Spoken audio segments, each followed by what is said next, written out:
Bien que très cultivé, Emilien, indétrônable maître de midi des 12 coups de midi, TF1, a commis une erreur qui a beaucoup surpris Jean-Luc Reichmann, samedi 6 juillet.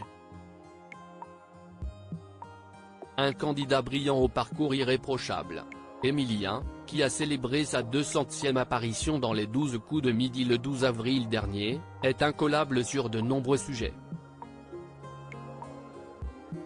Pourtant, dans l'émission diffusée samedi 6 juillet sur TF1, le jeune maître de midi a exprimé ses doutes en répondant à une question posée par Jean-Luc Reichmann. Et a donné la mauvaise réponse, ce qui l'a fait passer à côté d'un coup de maître. Une erreur qui a beaucoup surpris l'animateur. Déçu, ce dernier n'a pas hésité à réprimander le petit ami de Jessica. Jean-Luc Reichmann interloqué, « Mais vous rigolez ?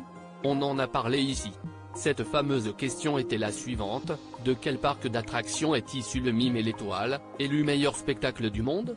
L'étudiant en histoire de 21 ans avait le choix entre 3 réponses, qui étaient le Futuroscope, le Puy du Fou ou Nigloland. C'est pour la première proposition qu'Emilien a opté. Au grand désespoir de Jean-Luc Reichmann. Là, je vais vous en vouloir. Mais vous rigolez ? On en a parlé ici. Et de temps en temps, on offre le meilleur spectacle du monde, a aussitôt réagi l'animateur, comédien, humoriste et producteur de 63 ans, visiblement choqué par cette bévue. À chaque fois, je prends l'accent de Monsieur de Villiers, le Puy du Fou. Mortifié, le candidat s'est confondu en excuses, précisant ne pas connaître le spectacle en question, « Je suis désolé, je ne savais pas ».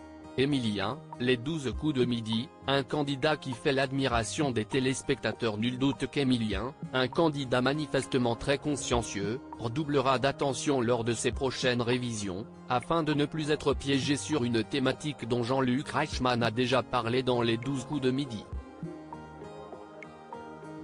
Depuis son arrivée dans le programme à succès, à l'automne 2023, le jeune homme s'est attiré la sympathie des téléspectateurs, qui admirent sa détermination et sa soif de connaissance, et ne devraient pas lui tenir rigueur de cette méprise. Régulièrement, les autres participants le défient en duel pour tenter de le détrôner.